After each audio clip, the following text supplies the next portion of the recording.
Oh.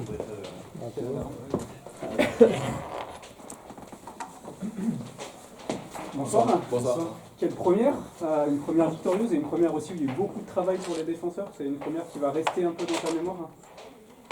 Ouais, là, bon, comme tu as dit, là, c'était une première match, c'était important pour moi aussi et pour toute l'équipe de gagner ce match et de prendre encore de la confiance.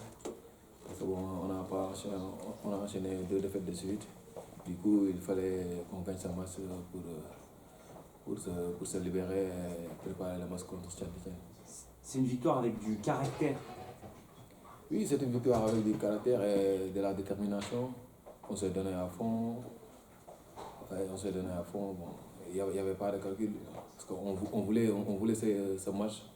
On voulait les 3 points. Du coup, toute l'équipe, tous mes coéquipiers se sont donnés à fond. Et à la fin, on a gagné ce match. Quel était le discours de l'entraîneur à la mi-temps, après la réduction à 10 notamment? Est-ce que vous avez continué à faire les efforts ou au contraire d'être plus prudent et de chercher à maintenir d'abord tout le match nul là? Non, bon, après le carton rouge, quand on est arrivé à la vestiaire, le coach nous a dit, bon, les gars, ce qu'on faisait là en premier mi-temps, c'est bien.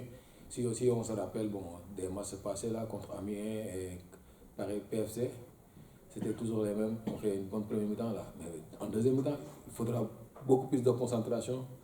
Et on y était. À la fin, on a gagné ce match en respectant les consignes du coach. D'un point de vue personnel, on t'a senti très leader presque. Tu donnes beaucoup de voix, de consignes. C'est ton naturel en fait. T'as pas mis longtemps à t'intégrer. Aujourd'hui, tu te sens déjà bien dans cette équipe au point de réussir à avoir ce côté un peu leader justement. Oui, bon, comme tu as dit là, quand j'étais au pays, quand je regardais les matchs, bon, je sentais qu'il y avait ce leadership qui manquait à l'équipe. Quelqu'un qui donne de la voix à chaque fois. Et du coup, je me dis, non, comme ils sont, bon, il y a Loïc, il y a Adrien qui sont des joueurs expérimentés. Mais pourquoi pas ils donnent de la voix? Pourquoi pas, bon. Et là, c'est mon nature. À chaque équipe que je passe, je donne de la voix et garder comment dire, ce rôle de leadership pour aider mes coéquipiers. Tu étais d'ailleurs capitaine dans ton ancienne équipe, c'est bien ça? Oui, j'étais un capitaine à Guérissou, en D1.